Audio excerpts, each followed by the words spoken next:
नमस्कार। Gayatri PG college Sanchore की online class में आपका स्वागत है। प्रिय विद्यार्थियों,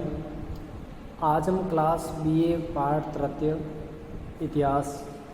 का अध्ययन करने जा रहे हैं। अब देखिए, अपन पढ़ रहे थे असहयोग आंदोलन के कारणों में, और आज हमारा मेन टॉपिक है क्रिप्स मिशन और उसकी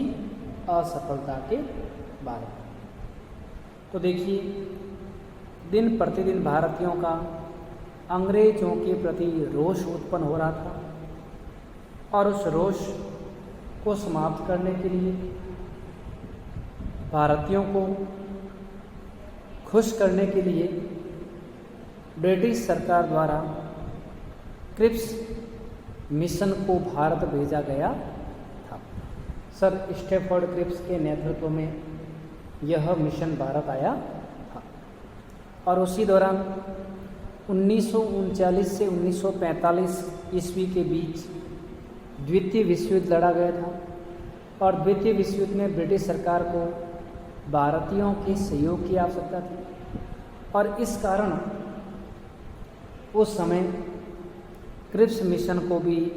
इसी उद्देश्य से भेजा गया था कि वे जाकर भारतीयों की समस्याओं को समझे और उन्हें अपने पक्ष में है वो कर सके। तो देखिए, 1942 ईस्वी के आरंभ तक जापान ने सिंगापुर, मलाया, इंडोनेशिया और अंडमान निकोबार द्वीपों को जीत लिया। 8 मार्च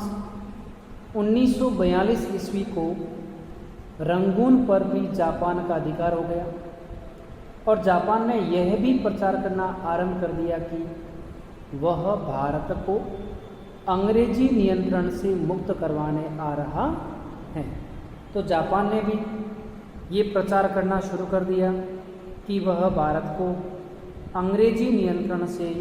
मुक्त करवाने आ रहा है। इससे ब्रिटिश सरकार बहुत घबराई, क्योंकि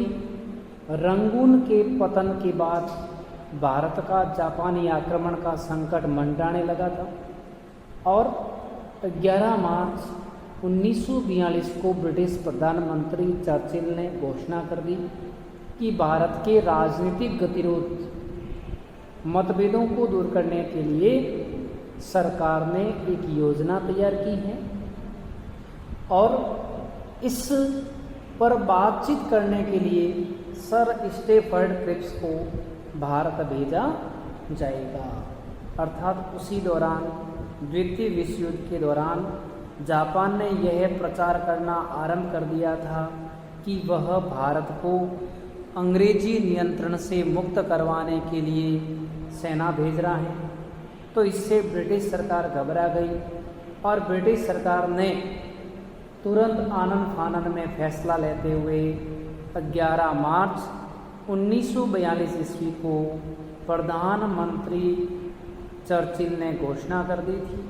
कि भारत के राजनीतिक गतिरोध को दूर करने के लिए सरकार ने सर स्टैफोर्ड क्रिप्स मिशन को भारत भेज दिया है। तो देखिए, सर स्टैफोर्ड क्रिप्स 23 मार्च 1942 को दिल्ली पहुंचे, और उन्होंने कांग्रेस, मुस्लिम लीग, हिंदू महासभा, हरिजनों और देशी रियासतों के राजाओं और उदारवादी कांग्रेसी नेताओं के प्रतिनिधियों से बातचीत की, और लगभग या तत्पश्चात 30 मार्च 1942 को अपने प्रस्तावों की घोषणा भी है वो कर दी। क्रिप्स के कुछ प्रस्ताव युद्ध के बाद लागू होने वाले थे, तो कुछ प्रस्ताव तत्काल तरीके से लागू होने वाले थे, और युद्ध के बाद लागू होने वाले प्रस्ताव में कहा गया था कि युद्ध के बाद भारत में एक निर्वाचित संविधान सभा गठित की जाएगी, जिसमें भारतीय रियासतों के प्रतिनिधि भी हैं वो शामिल हों। नए संविधान को लागू करने की निम्न 2 शर्तें होगी। नंबर 1, ब्रिटिश भारत के जिन प्रांतों को नवीन संविधान पसंद नहीं होगा वे अपनी वर्तमान संवैधानिक स्थिति को लागू रख सकेंगे। जो प्रांत नए संविधान को मानने और भारतीय संघ में शामिल होने के लिए तैयार नहीं होंगे उन्हें अपने लिए नया संविधान बनाने का अधिकार होगा। और इसकी स्थिति भी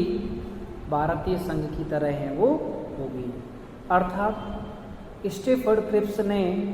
जिन प्रांतों को नवीन संविधान पसंद नहीं होगा वे अपने हिसाब से संविधान लागू कर सकेंगे, और जो प्रांत नए संविधान को मानने और भारतीय संघ में शामिल नहीं होना चाहते हैं तो वे अपने लिए नया संविधान बना सकेंगे और भारतीय संघ से अलग भी हैं वो रह सकेंगे। दूसरी शर्त कि ब्रिटिश सरकार और संविधान सभा के बीच एक संधि होगी और जिसमें ब्रिटिश सरकार द्वारा अल्पसंख्यकों को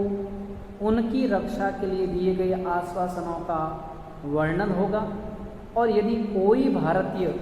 राज्य नए संविधान को स्वीकार करना चाहे तो उसे ब्रिटिश सरकार के साथ नई संधि करनी पड़ेगी। अर्थात ब्रिटिश सरकार और संविधान सभा के बीच एक संधि होगी जिसमें ब्रिटिश सरकार द्वारा अल्पसंख्यकों को उनकी रक्षा के लिए दिए गए आश्वासनों का वर्णन होगा। यदि कोई भारतीय राज्य नए संविधान को स्वीकार करना चाहे तो उसे ब्रिटिश सरकार के साथ नई संधि करनी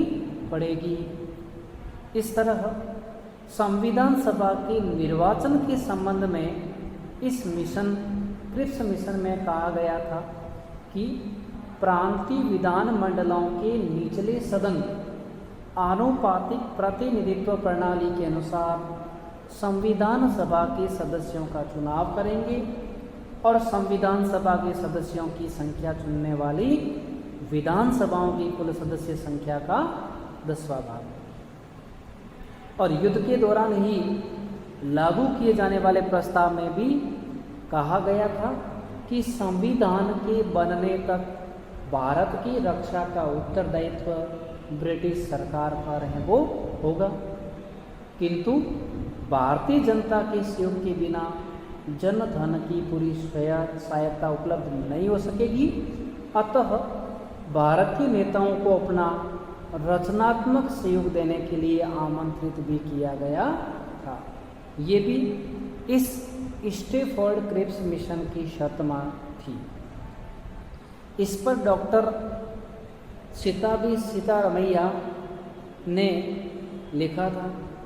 कि क्रिप्स योजना में अलग अलग स्वादों के लिए अलग अलग चीज़ें शामिल की गई हैं। मतलब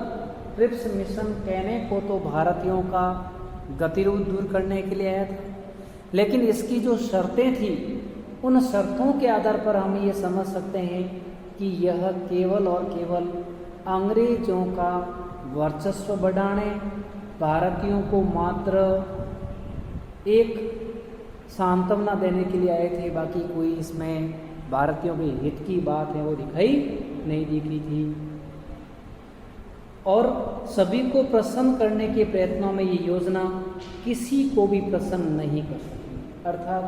सर स्टेफर्ड क्रिप्स मिशन को इसलिए भेजा गया था कि इसके माध्यम से वो सभी को संतुष्ट कर सके, लेकिन यह किसी को भी संतुष्ट है वो नहीं कर। फिर है महात्मा गांधी ने इन प्रस्तावों के बारे में कहा था कि यह आगे की तारीख में बुनाया जाने वाला चेक है। अर्थात महात्मा गांधी ने भी क्रिप्स मिशन की असफलता को सिद्ध करते हुए कहा था पोस्ट डेटेड चेक। अर्थात उन्होंने कहा कि क्रिप्स मिशन आगे की तारीख में बुनाया जाने वाला चेक है और एक ऐसे बैंक के नाम पर है जो स्वयं टूटने वाला है। इस तरह गांधी जी ने भी सीतारमैया की तरह क्रिप्स मिशन का बहिष्कार किया। यद्यपि इस प्रस्ताव में भारत को औपनिवेशिक स्वराज्य दिया जाना था, फिर भी भारत के प्रमुख राजनीतिक दलों ने इसे ठुकरा दिया और कांग्रेस का कहना था कि इसमें पाकिस्तान की मांग, प्रमुख राजनीतिक पाकिस्तान की मांग जो थी को स्वीकार कर लिया गया था, क्योंकि इसने विभिन्न प्रांतों और राज्यों को भारतीय संघ से अलग रहने का अधिकार भी है वो स्वीकार कर लिया था, क्योंकि मुस्लिम लीग का मानना था कि इसमें स्पष्ट रूप से पाकिस्तान की मांग को स्वीकार नहीं किया गया तथा भारत के लिए केवल एक संविधान सभा के निर्माण की व्यवस्था की गई है, जबकि लीग अपनी अलग संविधान सभा बनाना चाहती थी और तत्काल लागू होने वाले प्रस्ताव में क्रिप्स ने आश्वासन दिया था कि गवर्नर जनरल की कार्यकारिणी एक मंत्री परिषद की भांति कार्य करेगी, किंतु लॉर्ड लिनलिथगो ने इसका विरोध किया था और गवर्नर जनरल की कार्यकारिणी परिषद में रक्षा सदस्य के पद पर किसी भारतीय की नियुक्ति की मांग का भी चर्चिल ने विरोध किया था। वास्तव में अनुदारवादी चर्चिल भारतीयों को वास्तविक सत्ता सौंपना ही नहीं चाहते थे, जैसा कि लॉस्की इतिहासकार ने लिखा है कि चर्चिल की सरकार ने सर स्टेफर्ड क्रिप्स को भारत की समस्या का समाधान करने के लिए नहीं भेजा था, बल्कि उनका असली विचार तो था कि भारत को स्वाधीनता देना नहीं और मित्र राष्ट्रों की आंखों में धूल झोंकना था। ऐसा इस क्रिप्स मिशन के बारे में लास्की जैसे इतिहासकारों ने कहा। और सत्य बात यह थी कि जापान की बढ़ती हुई सेनाओं को रोकने के लिए भारत का सहयोग आवश्यक था और इसे प्राप्त करने के लिए चीन तथा अमेरिका के राष्ट्रपतियों का ब्रिटिश सरकार पर निरंतर दबाव बढ़ता जा रहा था। इस प्रकार जब भारत के प्रमुख दलों ने